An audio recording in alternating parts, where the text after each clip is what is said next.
Oh, we're live. Is the microphone on?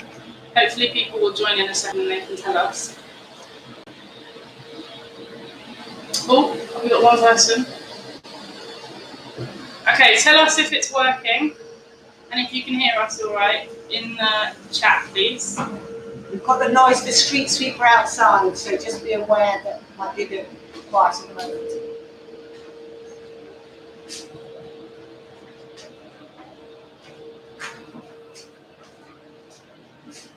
Hoping people will be redirected from the other side with technical difficulties.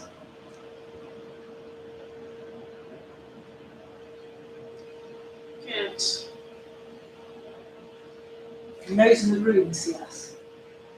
Yeah, everyone's eyes are working. Oh, okay, we've got 3 people. Excellent. Okay, can you comment in the Chat box if you can see us all right and it's all good? And then we'll do proper introductions. Yeah. Move up. Okay, that's better. Maybe we should click so it's not top chat, but it's like all of them. What's the other options? Oh, good. Hey. So good. Fantastic. So we've got Maya. We've got Nathan. Hello. Good to have you here. We are clearly technical people who can understand these things. Oh, cool. We've got Jess as well. Good. Right. Shall we get going? So let's get going. Perfect. Good. Okay. So welcome to our live chat. This is a new thing for us. So bear with, and I guess you can all kind of join in on this little experiment we're doing because I was about to say we're scientists, but I'm not a scientist. You're a scientist, though. We're all potential scientists if we want to. Very nicely worded. And please do keep commenting as you go along.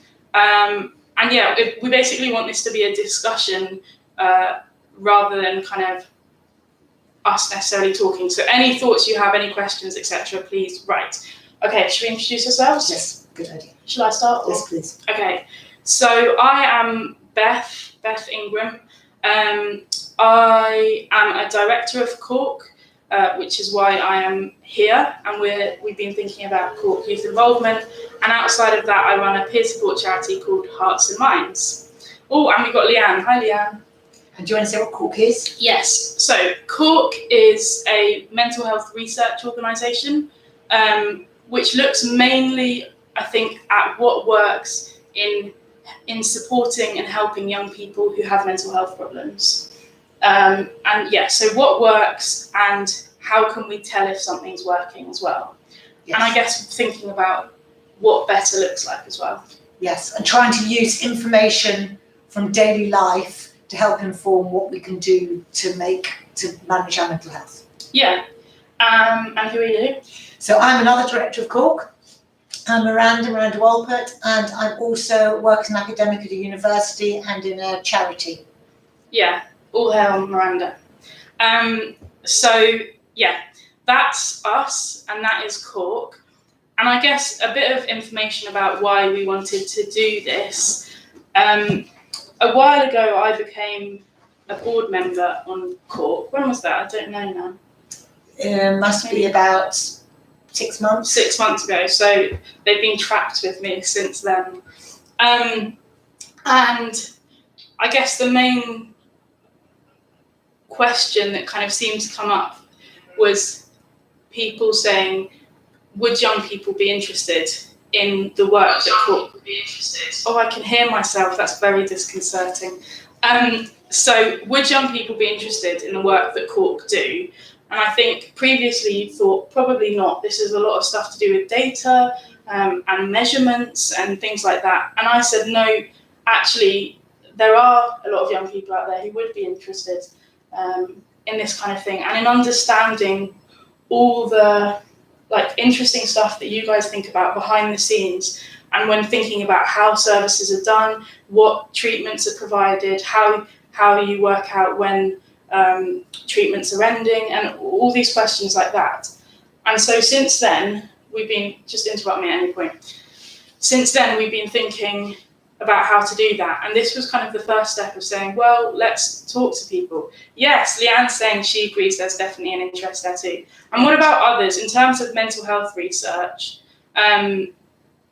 feel free during this conversation as well, just to post different questions that you find interesting. Again, particularly focusing around, I guess, what we can do when thinking about how to support young people and people experiencing mental health problems.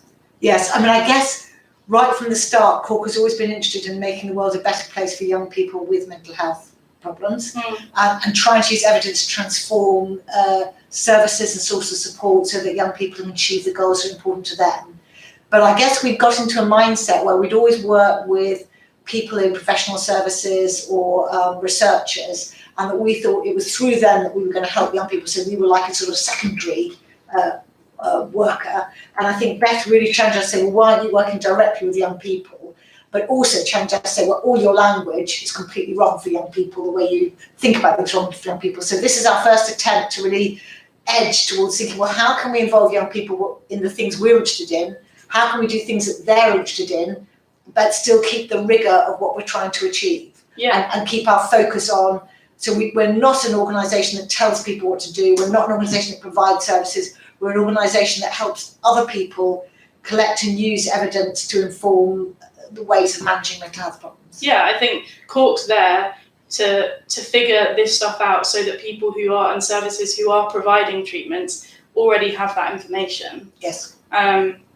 So Jess is saying, I think not only the opinions of those who are young people, but perhaps have aged out and had experience of mental health services at that time.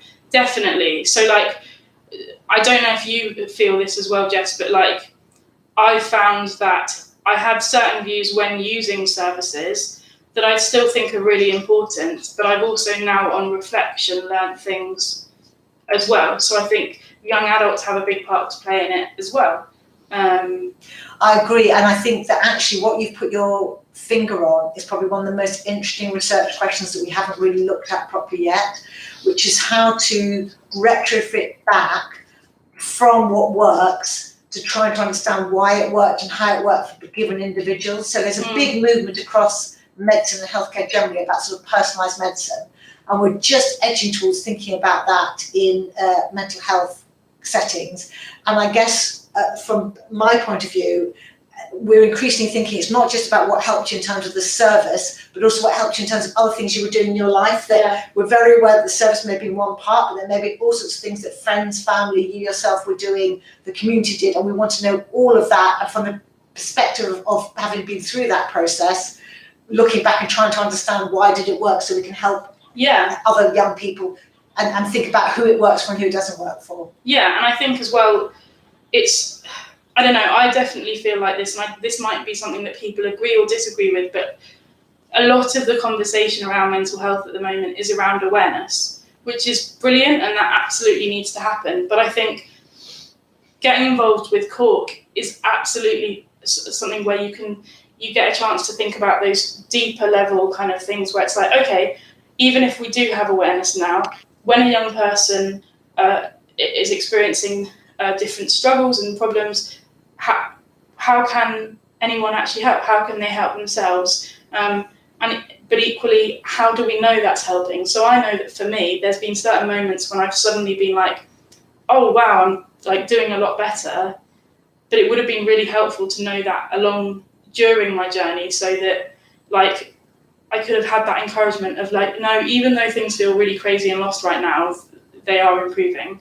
And I think Jess's point here about when you're in the centre of a crisis, it's really hard to be objective or even to see how things are. And one of the things that CORC's been very focused on is helping people monitor change over time, because when you've been very low or find things very difficult and things are getting slightly better, it's hard to remember how bad it felt before, because you're still feeling pretty rubbish. So it's quite useful to remember, oh gosh, I really felt much worse then. Yeah. And I guess one of the sort of big philosophical questions that I know I spend quite a lot of my time thinking about now, and I'm really interested in other people's views, is should we think about, say, a mental health problem like depression?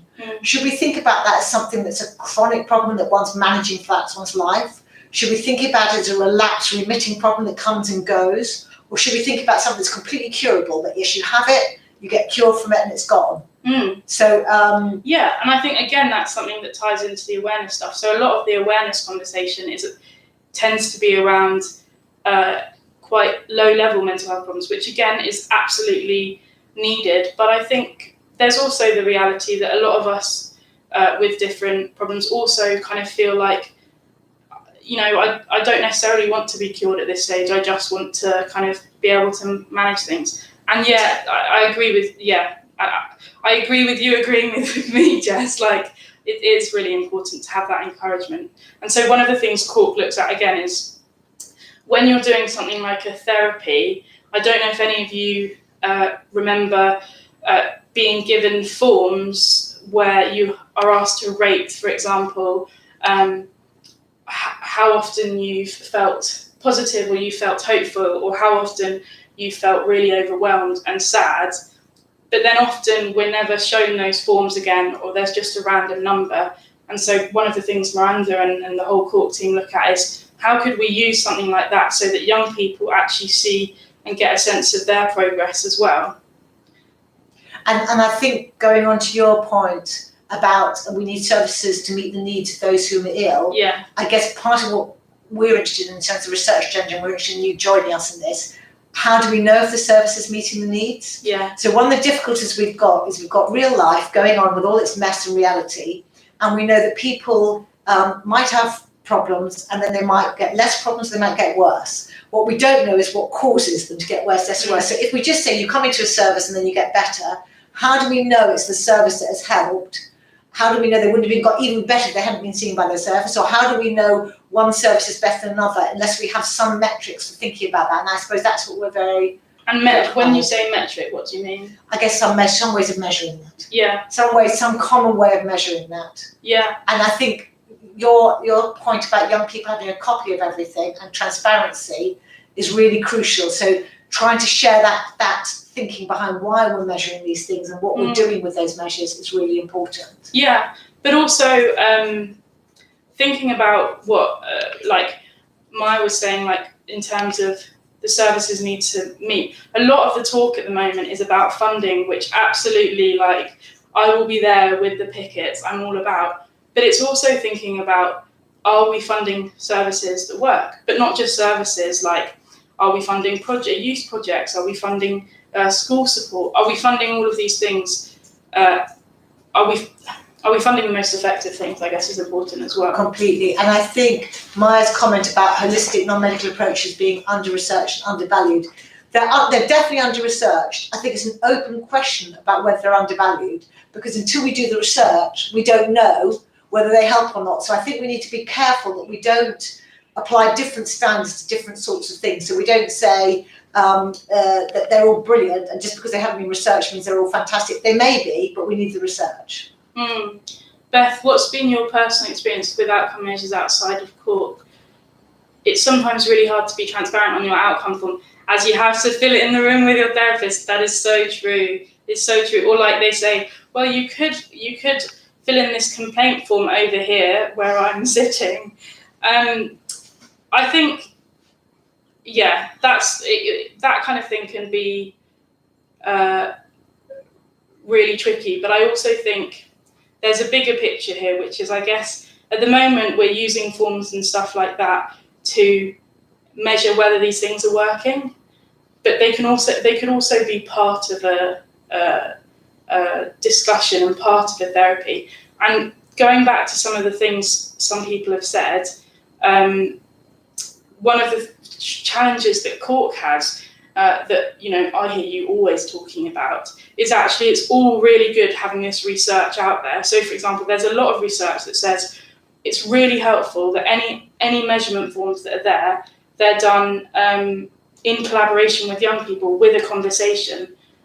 But then somehow you've got to translate that into the world. So that's some of what CORC does as well. So they have things like our regional seminars, which we've got some coming up, I think, in April, which you're more than welcome to get involved with. That's going to be all around kind of thinking about young people, what measurements are meaningful to young people. But those are events where professionals, commissioners, people who decide things about services can come, learn from the research, tell researchers what they need to know, and it's a bit of that networking thing. But it's really complicated, isn't it? It is complicated, and I think it's Jess who's saying that she thinks sometimes mental health services are afraid of talking to young people about how they're doing. I think there's all sorts of sort of ideas and worries about being straight with young people, all sorts of things. I think there's a real wish not to take away hope, to be positive. It is, I agree with you, it's an issue, and it's something I think that we need to be honest about, that, you know, all the professionals I know in mental health services really want to help. No one is trying to not help.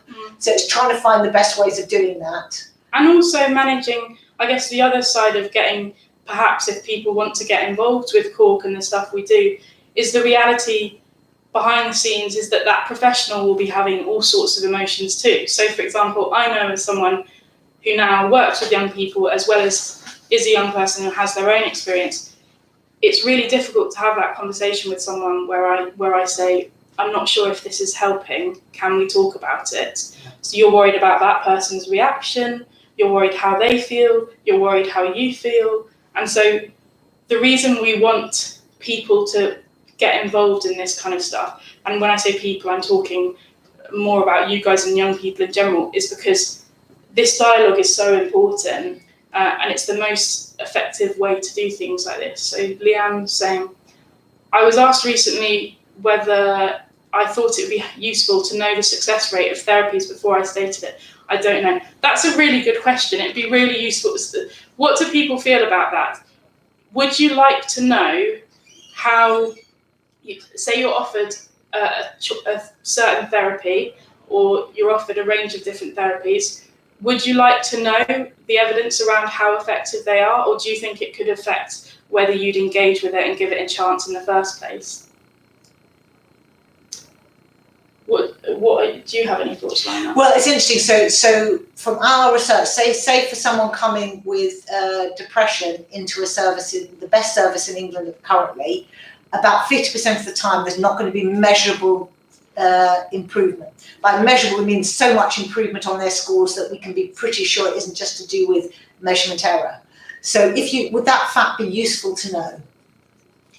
And I think Maya's right, it depends on the quality of the evidence, and we know that's poor quality evidence. So is it good to say, well, based on our poor quality evidence, this is what we think. We think about half of people will show measurable change, and that would be, and I guess what we do, so in CORC we've invented a new acronym, which is FAPS data, flawed, uncertain, proximate and sparse, and all the data that we get around this is flawed.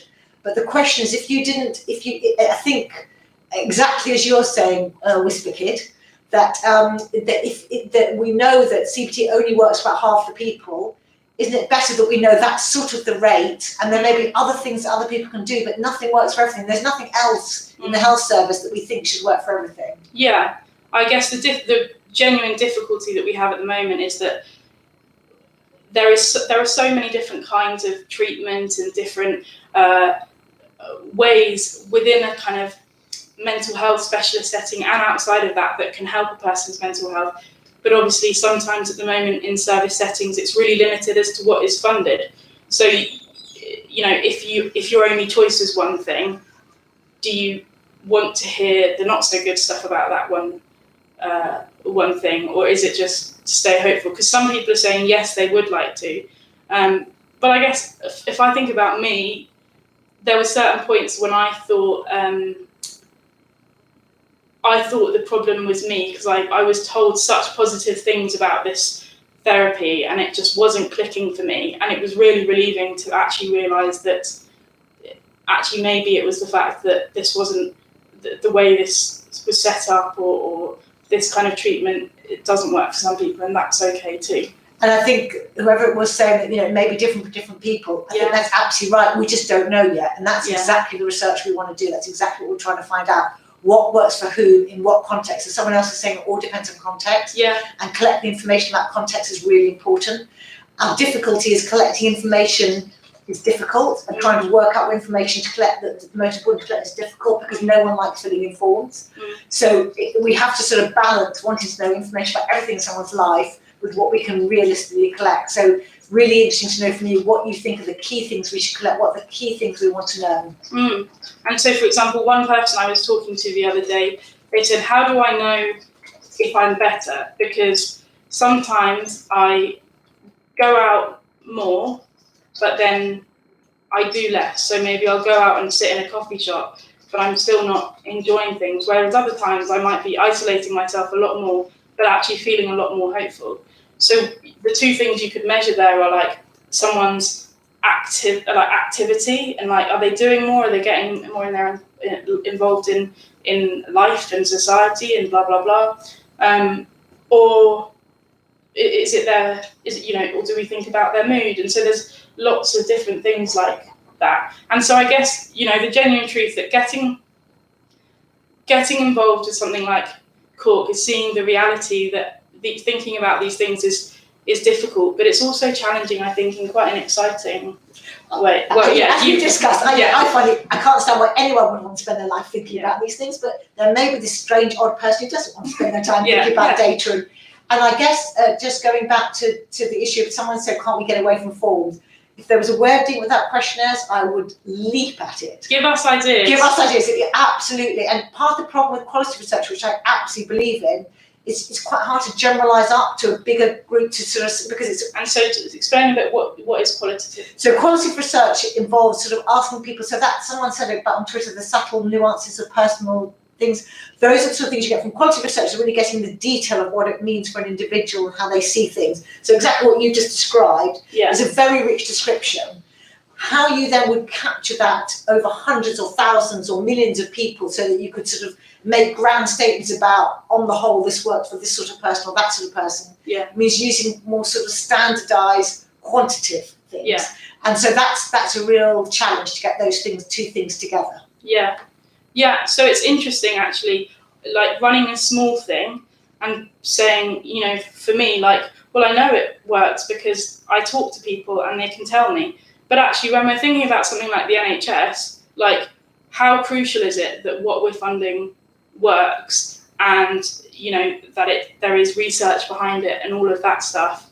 But that information is really difficult to get on a wide scale. And most of what CORC does is a mixture of qualitative and quantitative. So you're always trying to balance the depth and richness of qualitative information with the sort of surface but large data set of quantitative information. So yes, exactly agree.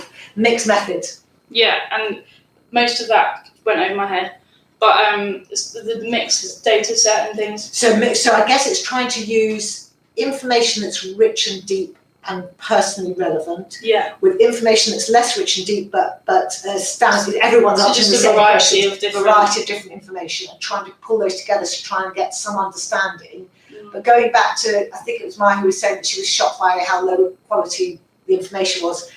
The context we're in is it's going to be flawed data, it's not going to be great, strong quality, so you're going to be left having to make judgment calls. And I guess what CORC has sort of been very keen on pioneering is, how do we make those judgment calls when we're having to make real decisions about real people's lives in real time with all this massive data around? That's exactly it, Leanne. Like she said, I guess it's hard because forms can be standardised, but recovery is personal. But how do we make sure that as many people as possible are supported in a way that they can recover? Both in terms of what they do outside of any treatment and within a treatment. Maya said, what young people's perception of what quality of life is an interesting topic. So I guess it would be interesting to know from people, when you think about the word recovery, what do you think about? What does recovery mean to you? Does it mean feeling better in terms of your mood? Does it mean being able to get back into something like school or uni? So I've got one of my wonderful current PhD students, Carolyn Kraus, is doing a PhD looking at exactly this, and she's been interviewing young people and professionals to say what outcomes are important to you and trying to think about. And she's doing a mixed method again, qualitative and quantitative, of trying to understand that. And what's emerging from that is it's really different for different people. Yeah, and so that with PhD student Carolyn, she came to Hearts and Minds, so that's a peer support group I run. And one of the things that convinced me that some young people would be interested in this is people found that task really enjoyable and interesting. I found it really enjoyable and interesting. I learned about myself doing it. So some people are saying recovery equals able to do the normal routine. Definitely, I think being able to get on with your life as how you want to do it is really important. But equally, I know that there's lots of people who sometimes are able to do all their normal stuff but feel miserable. So recovery for one person is not necessarily feeling better but able to manage. But then someone else has said feeling hopeful about things. And it's interesting, all of these, so in CORC, we've divided these things into what we call domains of outcome. So it could be about how you function in the world, it could be about how you feel about the world, it can be about how hopeful you feel, it can be about your relationships. So all of these are different areas that we try and encourage people to look at the full range, and we know that they might not. So you might be feeling hopeful, but actually be having quite difficult times, or you might be feeling very unhopeful and actually have no symptoms at all. So these things are not all equivalent. Yes. And yes, achieving your potential. Hey, Lucy, good to see you, Lucy. Yeah, so at the moment we're just talking about what does recovery mean? So to be in a place where you feel able to achieve your potential, and that's it, isn't it? Whatever your potential is, but still, how do you get that in a standardized way? Hello, Mark. So when I think about recovery, I think of being normal, like my average peers. You're better as you are, Mark. I like you as you are. But yeah, I get completely what you mean. Hello, Kate. These are really helpful, and I think in a microcosm, these comments are exactly the issues we spend our life trying to think about. So if you're interested in joining us and thinking about, well, what does recovery mean? How can we make it capture enough for a whole range of different people so that we can learn as a community? Join us in this discussion. And there are different ways you can join us. I'm just trying to remind myself. You can join our CORC network, and I think the details are all down below. And you can also come to our regional seminars, and you can keep on having this discussion. Yeah, and so we're hopefully going to be having more live chats like this. But it's also a case of like slowly through these and through other things we'll be doing, and actually talking to a bunch of different young people about what kind of ways that you'd like to be involved in stuff. Did you have another thing? Yeah, I really want to. I've not got really excited about getting people's views on this. Yeah. So recovery, I think, is a concept that has become more common as a term in mental health. But I'm really interested in some of the other terms that we don't use in relation to mental health. So I was at a conference the other week, and what someone asked from the floor, they talked about wound healing, and they said they talk about natural repair and wound healing, and we don't talk about repairing mental health. And he was saying maybe that's a concept we would apply to mental health. So I'm really interested in people think about the other concepts like repair or cure. Again, we don't normally talk about cure in mental health. Are those concepts that resonate with people? Should we be thinking about those separately or in addition to recovery? And I think that's one of the things that you mentioned earlier as well, like how do we manage when collecting information and trying to work out on a wide level what helps and what doesn't? How do we manage the fact that some people want to completely get better from their mental health problem, and that's a reality for them? Or the fact that, as some people mentioned in the comments, recovery to them means being able to manage with their mental health problem and get on with the things they want to do in their life. So how do you manage those things when trying to work out on a national or international scale and level? How do you work out whether that's happening in a form or in any other way you try to get this information? I feel recovery needs to be about, hello Laura, I feel like recovery needs to be about achieving what you want to, not necessarily being well. Yes, so how do you create this a standardized thing where once you get to this point, we know that you've definitely improved at least a bit, without making this false concept of what professionals think well should be? It's really, really interesting. And it's interesting that Whisper Kid is saying that they thought understanding was important for me.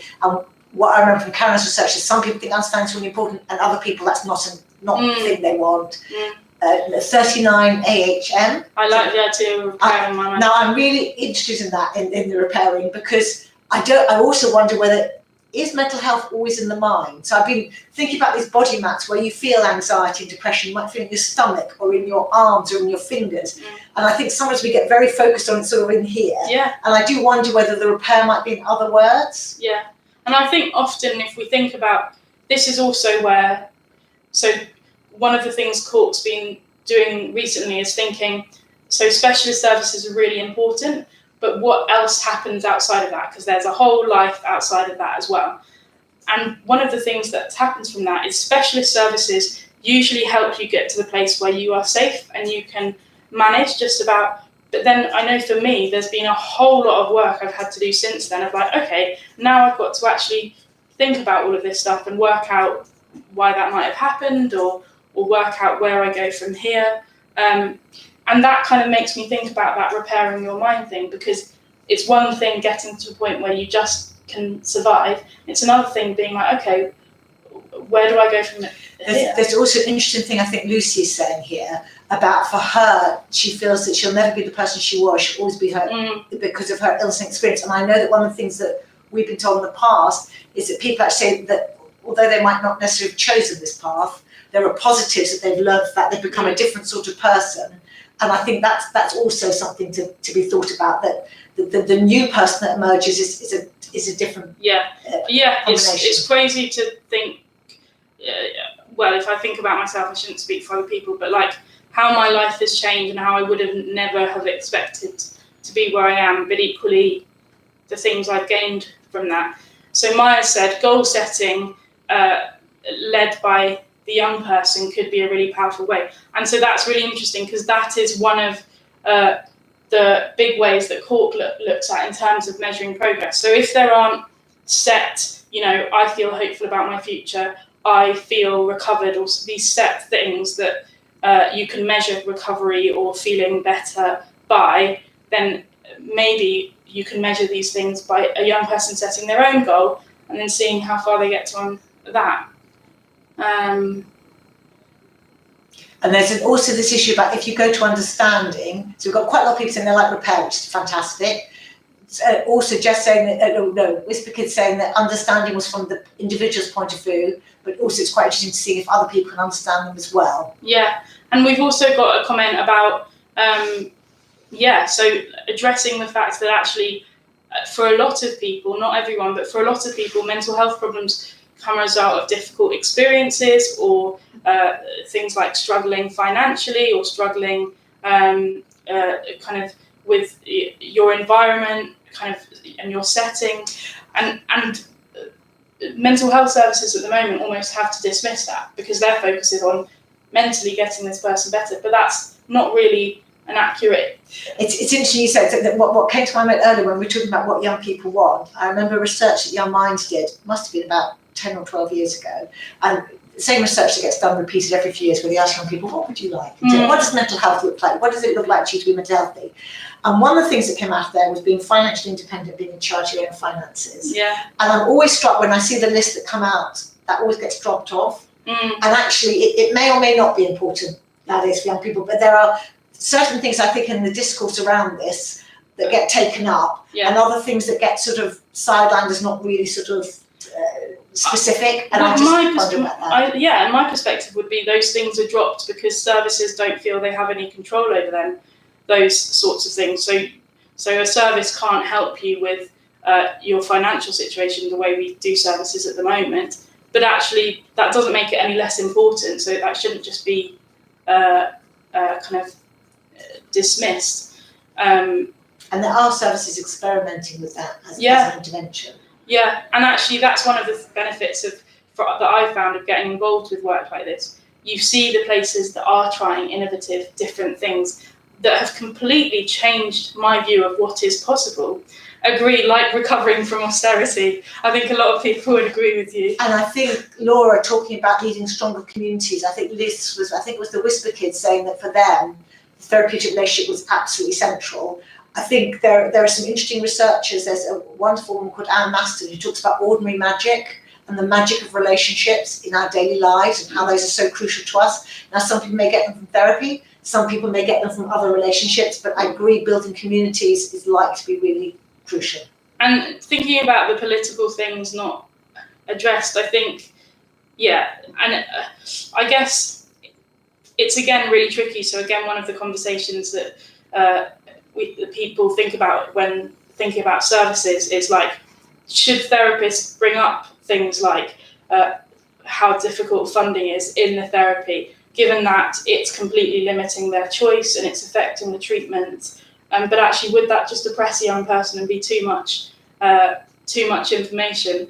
But actually, I know that for me, as participation and then campaigning and now getting into what I do for work was as big, if not bigger, for my recovery, and learning that actually there was a system that was quite broken rather than me necessarily being broken was huge for me. And as big as any kind of model of therapy or anything like that. So again, I guess this is an opportunity of us saying CORC has quite a lot of influence with this kind of stuff.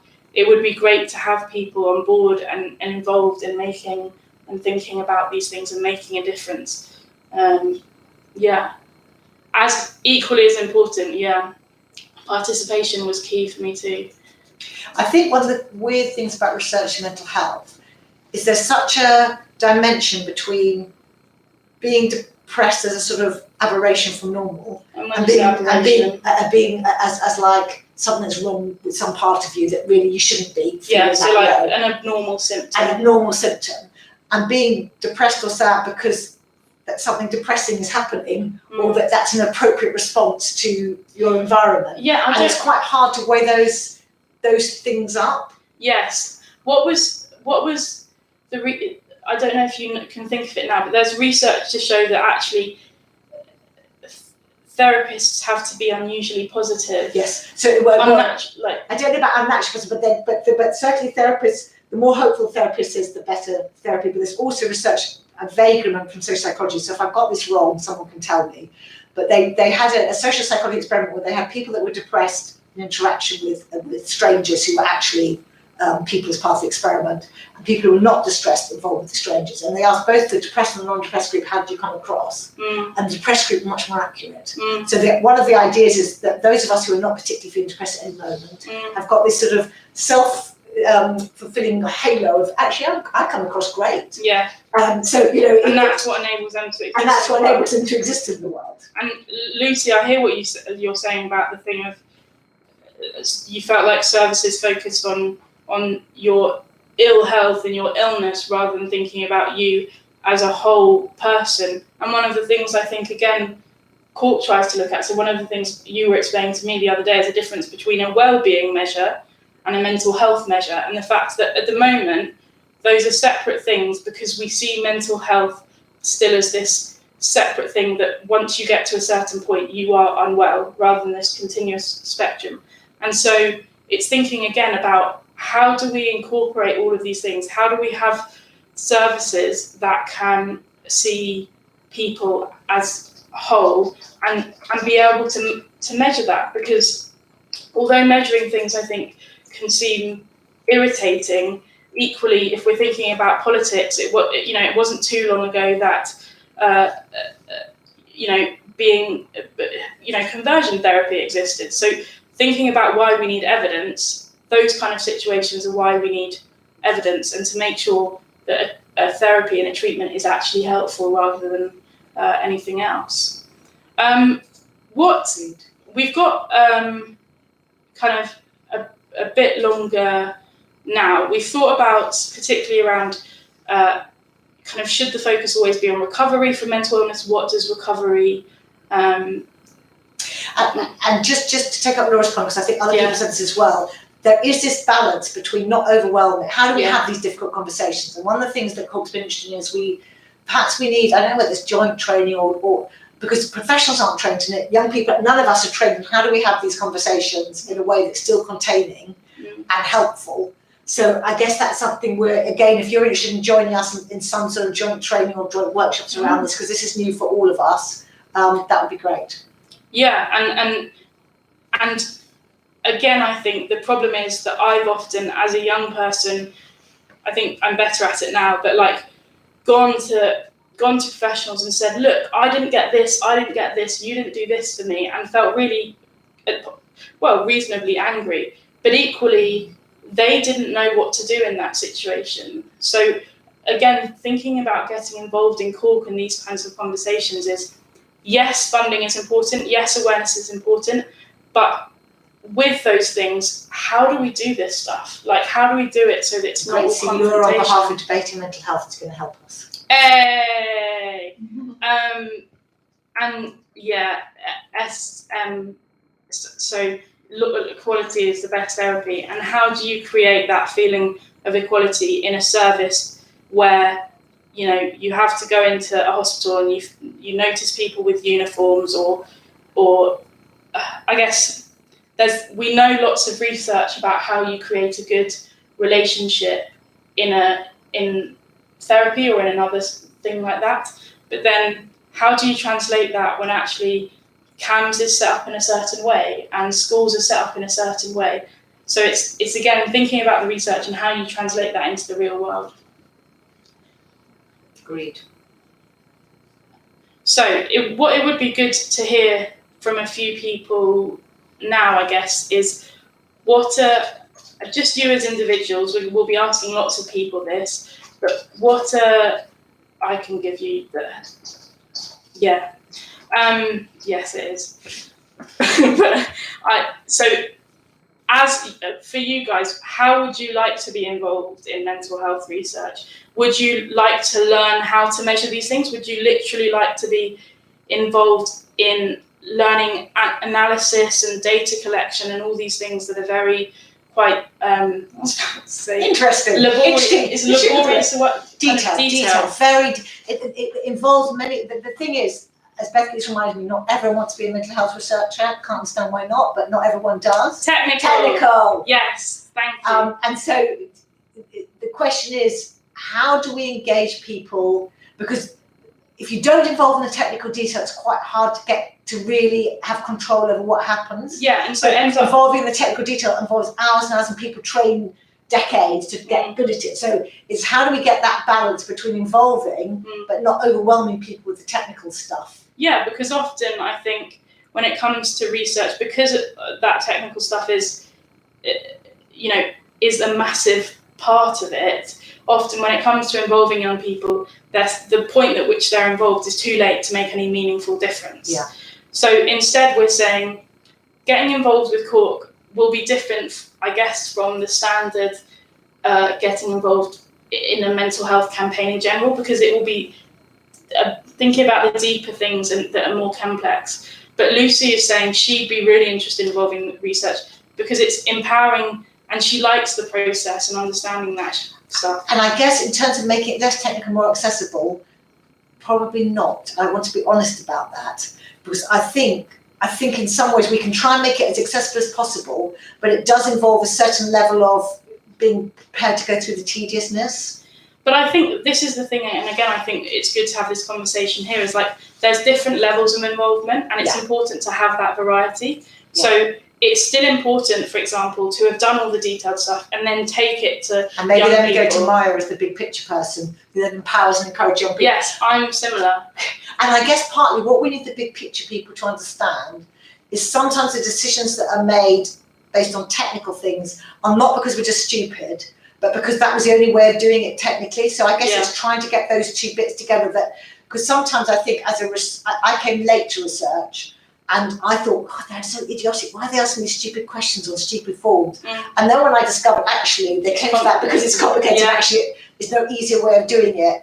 That now I get sort of a bit frustrated when someone says, why don't you just ask lots of detailed conversation? I think, well, yeah, but that won't give you the information you need. So it's trying to get that conversation between the big picture and the challenge and the technical people. And if we can get that right, we get a creative energy. But I don't think that's even just youth involvement. That's these things in general. And 39 AHM, completely. So I guess what we're acknowledging is that actually usually young people with these things are gotten in at the end to do things like dissemination, to tell their story and say why these things are important.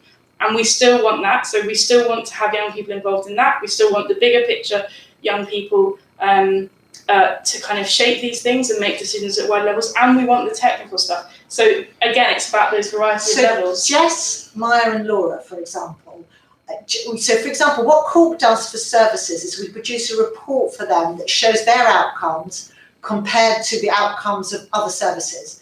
One thing, if you're interested, we could actually have the next video chat. We could go through one of those reports and explain the technical details of how we've done it and how we interpret it, because that's all been interpreted for non-technical people, and we can explain all the logic behind it. And those of you who are mathematicians at heart will really enjoy it. Those of us who are not will try and explain it at least. But I think that might be a really nice way to involve you. You can tell us this doesn't make any sense or this is helpful. Be really brilliant to get your viewpoints. Yes, and like what Laura's saying, again, it's an upskilling thing. Yeah. When I came in, so the first thing I remember saying when I came into CORC was like, I hate the forms, get rid of them.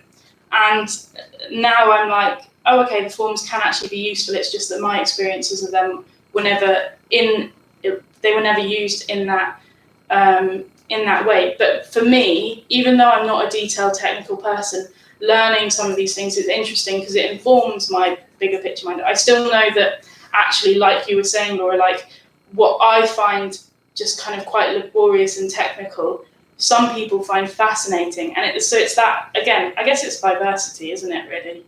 This all sounds great. So I appreciate some of you need to go and eat and cook.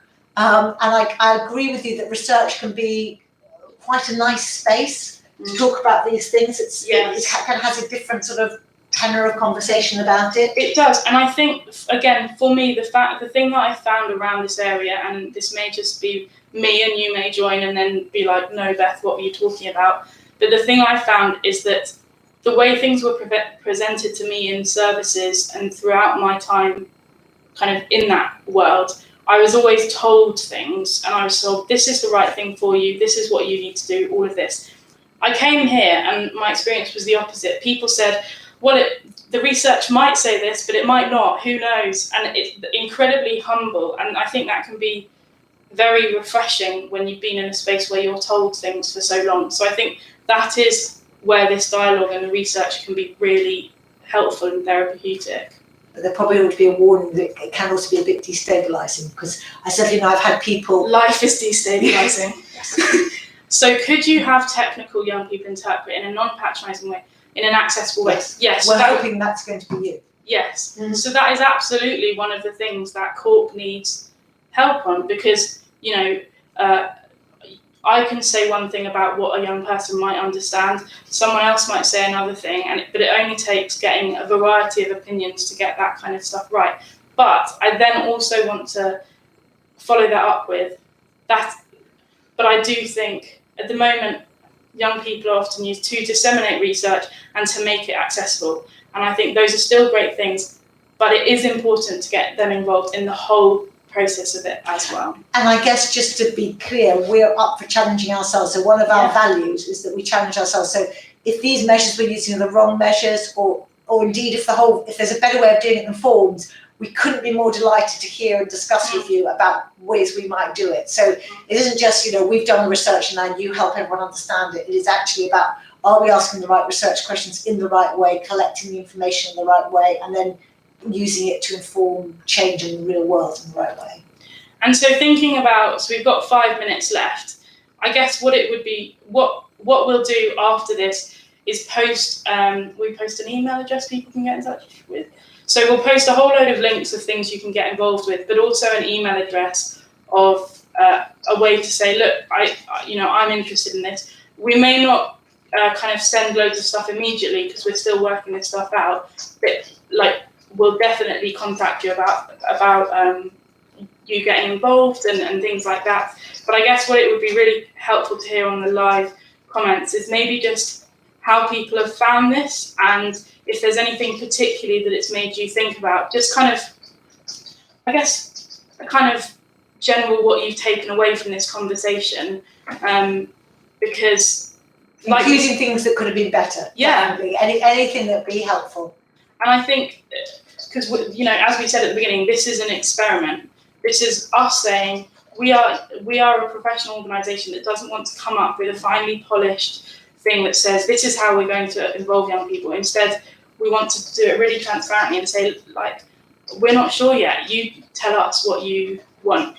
Okay, so Laura is saying, this is a far more engaging way of hosting a chat than a regular Twitter chat. Yay, good work. Good.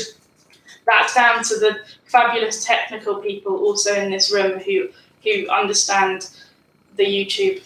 Yes, actually, we should really say a big thanks to the CORC team who've been absolutely fantastic here. We've got Anya and Martha and Shauna, all of whom have been who've actually done, or we've just been pushed out in front of the cameras, but they've actually done all the hard work. And if you follow CORC's Twitter, you'll see all of these people's lovely faces in their own accounts. Jess said, interesting, good to have a natural flow of discussion. Cool. And did you feel like it was equal? Do you feel like we were talking with the comments enough and all of that?